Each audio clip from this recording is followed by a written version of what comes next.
pembahasan pertama, dampak dalam segi politik. Dalam bidang politik, dari kolonialisme dan imperialisme, bangsa Barat di Indonesia menyebabkan semakin hilangnya kekuasaan politik dan para penguasa Indonesia yang beralih ke tangan Belanda. Kolonialisme adalah paham tentang penguasaan oleh suatu negara bangsa terhadap daerah atau wilayah lain dengan maksud memperluas wilayah. Tujuan kolonialisme mempunyai tujuan untuk menguras sumber daya alam dari daerah koloni untuk dibawa ke negara induk. Pada abad ke-15, visi pokok kolonialisme adalah menguasai seluruh wilayah di dunia sebagai wujud pembalasan kepada Islam atas kekalahan Kristen dalam Perang Salib 1453. Hal ini dibuktikan dengan keputusan Paus pada 1493 lewat perjanjian Tordesillas yang membagi dunia menjadi dua, yaitu sebagian untuk Spanyol dan sebagian lainnya untuk Portugis. Demikianlah Portugis dan Spanyol yang menjadi pelopor penjajahan dunia memulai petualangan mereka karena merasa berhak atas jatahnya masing-masing. Perkembangan kolonialisme telah dipraktikkan sejak zaman kuno oleh kekaisaran seperti Yunani kuno, Romawi kuno, dan Mesir kuno. Pembahasan selanjutnya akan dibawakan oleh Nur Hayati. Jadi pembahasan kedua akan dibahas oleh saya. Imperialisme adalah politik merupakan jenis imperialisme yang berarti suatu pergerakan yang dilakukan sebagai saran untuk menguasai dari sisi politik. Contohnya adalah perayaan saat pesta demokrasi. Tujuan imperialisme memiliki tujuan utama yaitu untuk menguasai dunia yang dilakukan dengan teror organisasi secara politis. Secara umum ada dua macam imperialisme, yaitu imperialisme kuno dan imperialisme modern.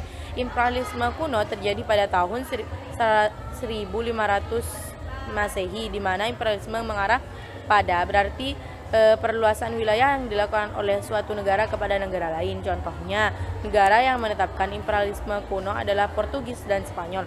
Sedangkan imperialisme modern mulai terjadi sekitar abad 150 Masehi, 500 Masehi sehingga Perang Dunia Kedua berakhir, yaitu sekitar tahun 1942. Perkembangan imperialisme ternyata juga berkembang di Indonesia dan memiliki pengaruh terhadap beberapa aspek. Berikut adalah pengaruh perkembangan imperialisme di Indonesia. Dampak di bidang politik, imperialisme memiliki dampak di mana munculnya tanah jajahan dan kemudian muncul perang kolonialisme. Politik pemerasan, dari beberapa dampak politik tersebut akan muncul dampak lain, yaitu terjadinya perang politik dunia. Dampak dalam segi ekonomi, penjajahan bangsa Eropa di Indonesia dalam bidang ekonomi adalah dampak kolonialisme di bidang ekonomi. Selanjutnya adalah bangkitnya kehidupan perekonomian akibat pembangunan jalan raya, pos anyar penarukan, keberadaan infrastruktur jalan dikudung oleh jaringan transportasi khususnya karena api yang muncul dan berkembangan pada masa sistem tanah paksa. Dalam kolonialisme di bidang ekonomi, diperkenalkannya uang kertas dan logam mendorong munculnya perbankan modern di Hindia Belanda. Salah satunya adalah di Jan Bank, bank modern di Hindia Belanda yang muncul pertama kali dan didirikan di Batavia pada tahun 1828. Dan pembahasan yang ketiga akan dibahas oleh Fatimatus Soleha. Dampak kolonialisme dan imperialisme di bidang ekonomi. Maksudnya bangsa Eropa di Indonesia membawa berbagai pengaruh termasuk dalam kehidupan perekonomian bangsa Indonesia. Pada masa penjajahan, penduduk Indonesia diperkenalkan dengan mata uang, yaitu uang kertas dan logam.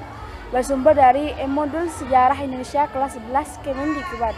Hal ini kemudian yang mendorong munculnya sistem perbankan modern ditandai dengan berdirinya di Javaanse Bank. Bank modern pertama di Hindia Belanda yang didirikan di Batavia pada tahun 1828. Kehidupan perekonomian yang mulai membaik kemudian mempengaruhi sektor lain seperti pembangunan jalan raya, pos anyar, hingga penarukan jalan kereta api hingga industri pertambangan. Dampak dalam segi budaya. Bidang sosial budaya melemahnya tradisi lokal akibat pengaruh Eropa dan diganti dengan tradisi pemerintah Belanda. Bahasa Belanda menjadi bahasa serapan, hilangnya status raja menjadi pegawai pemerintah, penyebaran Kristen Protestan semakin masif. Munculnya berbagai kosakata baru yang diadaptasi dari bahasa asing yang dibawa oleh bangsa Eropa. Munculnya jenis musik, tarian, dan kebudayaan baru karena terjadinya proses akulturasi dan asimilasi kebudayaan. Adanya berbagai bangunan berarsitektur modern berbagai daerah. Adapun penjelasan selanjutnya akan dijelaskan oleh Susanti.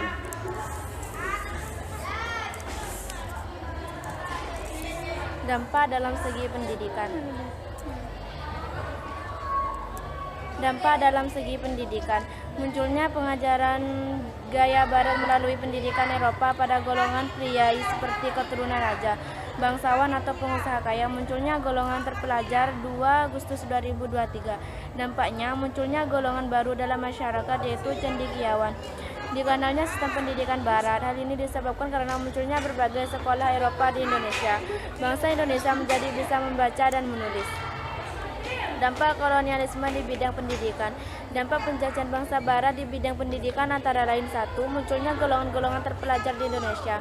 2. Bangsa Indonesia bisa membaca dan menulis sehingga dapat menjadi tenaga kerja di perusahaan Belanda.